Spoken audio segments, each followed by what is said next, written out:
mademoiselle, c'est moi.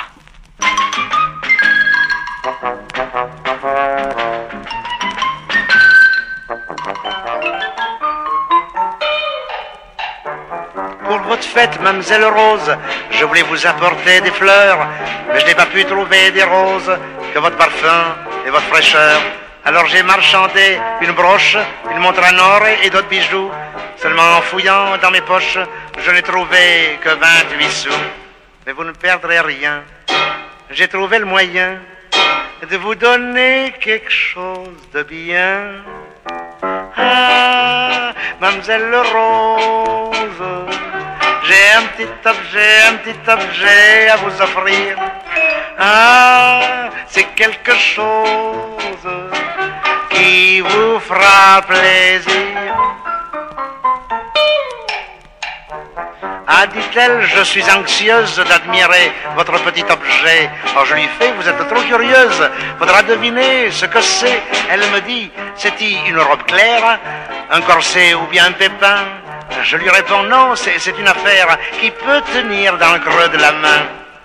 C'est fin, c'est gentil, coquet, arrondi, ni trop grand, ni trop petit. Ah, mademoiselle Rose, j'ai un petit objet à vous offrir. Ah, c'est quelque chose qui vous fera plaisir. En tête, dans sa chambrette, on a fait un bon petit souper, et depuis le bon vin, les amourettes, y a rien de tel pour vous émécher. En chahutant, voilà que ma belle est tombée sur le pieu sans se blesser. Moi je suis tombé à côté d'elle, ça ne pouvait pas mieux tomber. Car sous le rideau, dans le bon dodo, j'ai donné mon petit cadeau. Mademoiselle Rose, allez, un petit objet à vous offrir. Ah, c'est quelque chose qui vous fera plaisir. Ce petit cadeau si agréable, c'était une bague qui venait de ma sœur, un or jaune presque véritable, avec mon nom dans l'intérieur. Quand j'ai pris sa petite main potelée pour lui mettre la bague au doigt, elle en était tellement troublée que j'ai dû m'y prendre à 2 fois. Et très gentiment, devant son contentement, soupirai en lui mettant. Mademoiselle Rose, là le petit objet, je vais à t'offrir. C'est quelque chose qui te fera bien plaisir. Ne croyez pas que j'ai fait un bond dans le temps. Non, cette chanson, cela va faire plus de 50 ans que je l'ai chantée pour la première fois. Oui, plus de 50 ans. Quand je l'ai apprise, je n'avais pas tout à fait l'âge de raison, mais j'avais déjà un uniforme de tourlourou.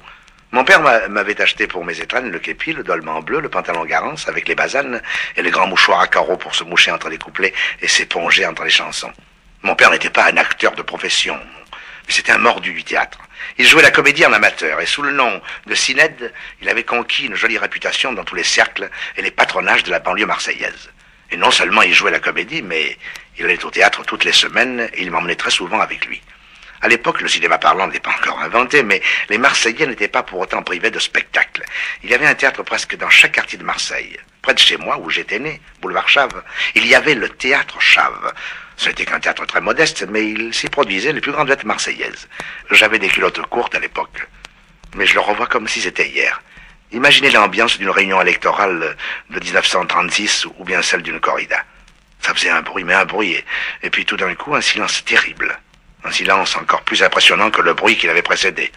L'acteur ou le chanteur qui était en scène avait 10 secondes pour gagner la partie ou pour la perdre. Mais c'est au Palais de Cristal que j'ai eu mon premier choc, en entendant Paulin chanter. Pour la première fois, Paulin, je me rends bien compte que vous ne pouvez pas comprendre l'effet qu'il nous faisait vers 1910. Tenez, il nous faisait le même effet que les idoles des jeunes font aux petits camarades en ce moment. Peut-être même un effet plus profond. Quand il avait fini de chanter, on hurlait de plaisir. Et pendant qu'il chantait, c'était comme s'il avait dit la messe. C'était un diseur comique. Pour moi, du moins. Parce que les autres se contentaient de rire. Tandis que moi, je regardais comment il s'y prenait pour faire rire les autres. Une fois rentré à la maison, j'enfilais mon uniforme de comique pour pied seul devant ma glace. J'essayais de reproduire les gestes de mon maître, Paulin.